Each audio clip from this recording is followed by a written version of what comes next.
Bismillahirrahmanirrahim. Assalamualaikum warahmatullahi wabarakatuh. Di sini Al-Fakir akan mengkaji atau membahas tentang ilmu kalam yang kita gunakan sebagai buku rujukan di dalam pelajaran Hauza. Ini adalah kitab ilahiyat. Kitab ilahiyat ini ada 4 jilid, tapi yang di tangan sekarang ini adalah jilid pertama berkenaan tentang ma'rifatullah yang akan disampaikan, yaitu milik dari Syekh Hasan Muhammad Maki Al-Amili, Syekh Hayatullah Al-Amili. Kitab ini memang panjang atau 4 jilid ya, dibagi dari beberapa pembahasan, tapi pembahasannya sangat detail. Karena itu yang Anda jadikan rujukan adalah kitab ilahiyat. Sebelum memasuki dari pembahasan yang ada di dalam kitab ilahiyat ini, kita akan memasuki mukadimah dulu. Ilmu kalam itu atau akidah, kita harus membatasi dari beberapa poin yang penting ya, seperti temanya, tema pembahasannya apa, faedahnya kemana, tujuan dari ilmu kalam itu, dan keutamaan-keutamanya. Lalu definisi ya, definisi ilmu kalam. Ilmu kalam atau definisi secara umum, ilmu kalam itu ilmu yang membahas dasar-dasar dari agama Islam dan keyakinan-keyakinan dengan menggunakan dalil-dalil akli. Dalam mazhab Ahlul Bait ada 5 usuluddin, yaitu ma'rifatullah, nubuwah, imamah, keadilan Tuhan, dan ma'ad. Nah, kenapa keadilan Tuhan itu masuk dalam usuluddin sedangkan dalam mazhab lain tidak? Ya, sebab sebagian Muslim dahulu ya, sejarahnya, tapi tidak dibahas di sini. Ada sebagian kelompok-kelompok yang mengingkari tentang keadilan Tuhan. Kan Allah Subhanahu wa Ta'ala itu mungkin saja katanya melakukan kezaliman kepada hambanya. Itu ada pembahasannya sendiri, nanti akan dibahas di dalam bab sifat-sifat Tuhan. Nah, adapun kenabian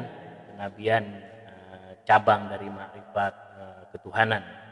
Kita tidak bisa membuktikan kenabian sebelum kita membuktikan keberadaan Tuhan. Demikian pula dengan imamah.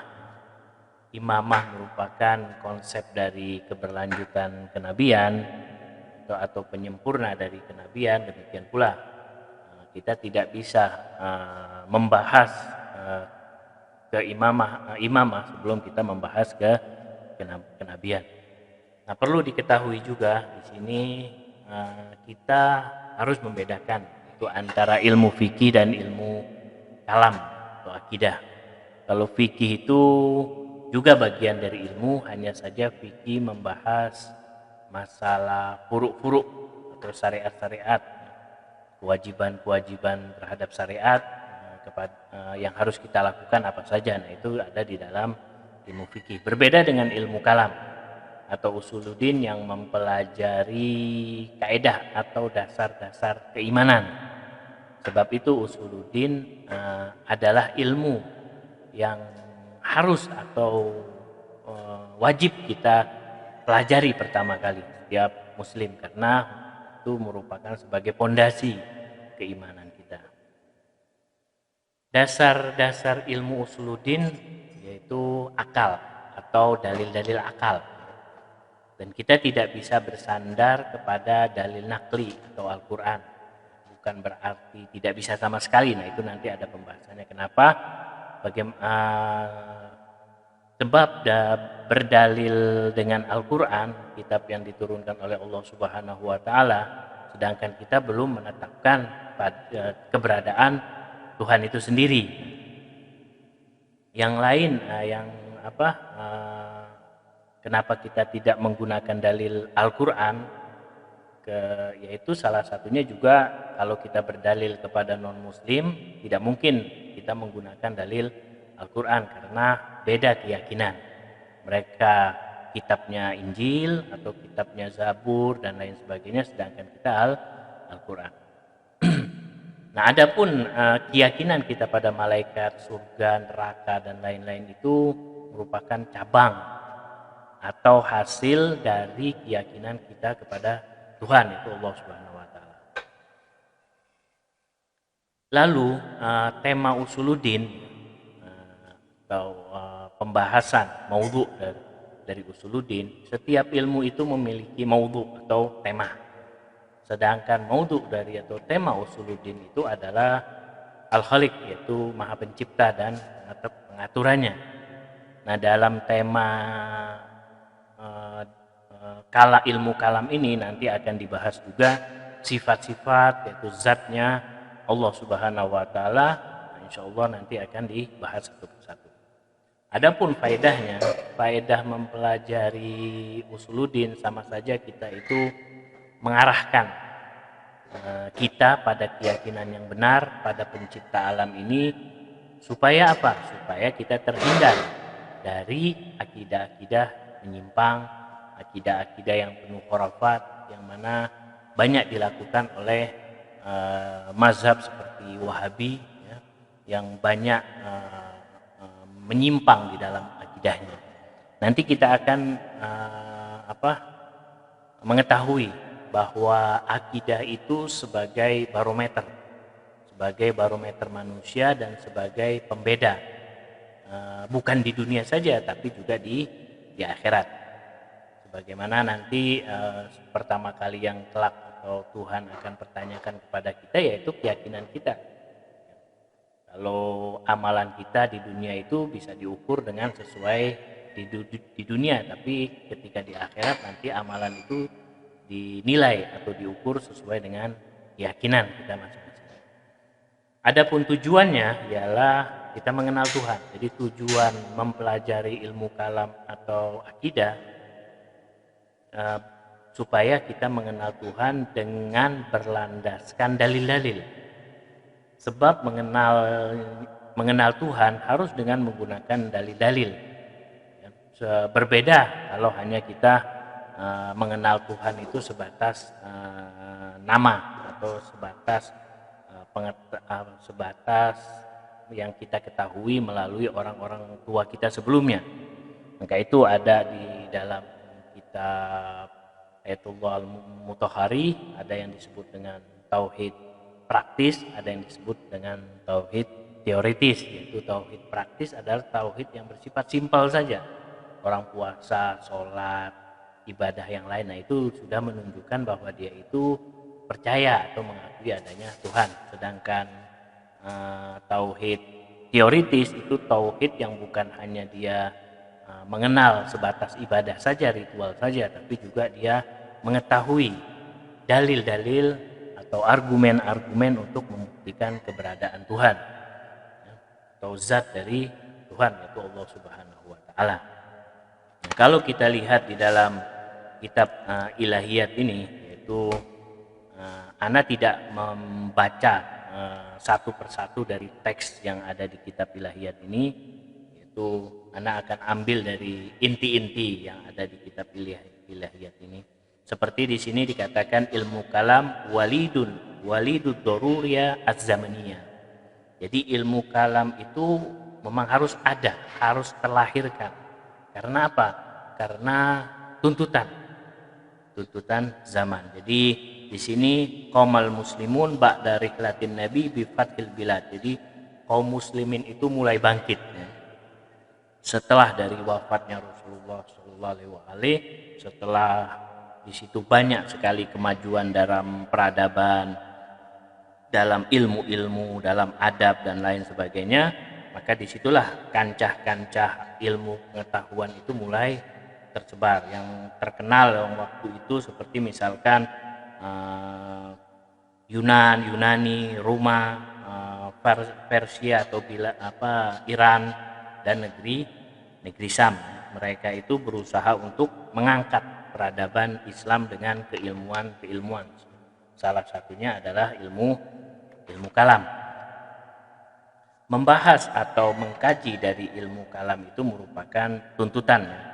Tuntutan bukan hanya tuntutan zaman, tapi tuntutan untuk diri kita sebagai kaum muslim dan sebagai kaum muslimin, ya kita harus memiliki keimanan yang berlandaskan dengan keyakinan yang benar.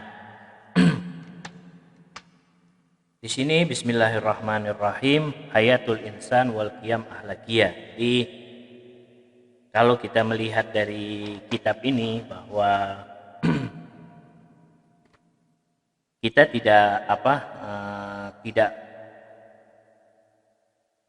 tidak bisa mengingkari dengan kemajuan atau perkembangan teknologi. Bagaimanapun teknologi atau kemajuan secara teknologi berkembang, pengetahuan tentang keyakinan atau pembahasan tentang keilmuan terutama keilmuan Ahlul Bait itu pun harus dikembangkan. Bukan berarti teknologi berkembang terus keilmuan dari atau ilmu dari agama Islam itu ketinggalan zaman. Tidak sama sekali, karena ilmu itu berkembang menyesuaikan dari zaman itu, tergantung dari manusianya, dari umatnya, dia mau atau tidak, atau dia berusaha atau tidak, dia mengkaji atau tidak dari ilmu agama. Berbicara di sini yaitu Al-Qur'anul Karim berbicara tentang kehidupan, yaitu bismillahirrahmanirrahim, i'lamu annama hadhil hayatud dunya la'ibun walahun wazinatun watafahurun bainakum watakathurun fil amwal wal aulad. Dalam kitab ini dikatakan bahwa ayat dalam surat Al-Hadid ayat 20, ketahuilah bahwa kehidupan ini hanya sebuah la'ibun, permainan ada yang bermanfaat, ada yang tidak, tergantung dari fa'il atau subjeknya ketika bermain. Kalau misalkan kita lihat permainan bola yang dimainkan oleh anak-anak kecil, ya, itu mungkin mereka hanya bermain untuk ingin supaya mereka girang atau senang. Berbeda dengan orang yang bermain bola tapi memiliki tujuan, misalkan untuk pertandingan atau untuk sebuah pertunjukan dan lain sebagainya. Walahun atau lahun juga demikian, yaitu kesia-siaan tergantung.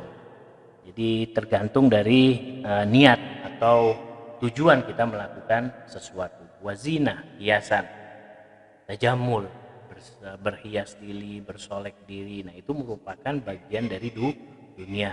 Orang di dunia itu berusaha bersolek, berhias sebagus mungkin, secantik mungkin, seindah mungkin. Itu adalah bagian dari dunia. Juga takatsur fil amwal wal aulad. Nah, memperbanyak harta dan anak. Nah, memperbanyak harta dan anak ini merupakan juga bagian atau tuntutan dari kehidupan yang sering dilakukan oleh umat atau manusia. Nah, di sini ya atakid al ulama anna kulla qismin min hadhil aqsam. Jadi setiap ulama itu berkeyakinan dari setiap pembagian yang ada di ayat ini, yaitu laib, walahun, wazina, watafahurun, watakatsur fil amwat, itu tergantung dari umur manusia, panjangnya dari umur manusia. Jadi kalau dia misalkan dari awal dia memiliki kesadaran, misalkan kesadaran dia dimulai dari umur balik lalu hingga akhir hayatnya di umur yang misalkan 50 atau 60. Ada juga orang yang memiliki kesadaran itu misalkan dia setelah dia berumur 20 atau berumur 30 dan lain sebagainya. Nah, itu tergantung semua dari kesadaran atau di mana dia memiliki usaha untuk mengetahui atau mempelajari dari setiap kehidupan.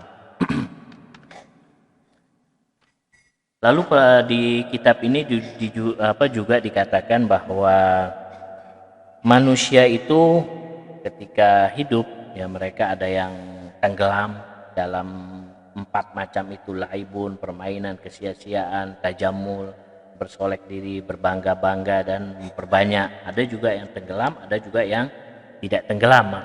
Seperti diperumpamakan pohon ya. Pohon itu kalau kita tanam, kalau kita berhasil menanamnya, pohon itu akan tumbuh hijau, berbuah. Tapi kalau gagal ya pohon itu akan mati, Pak, atau tidak menghasilkan buah. Nah, itu kita juga demikian.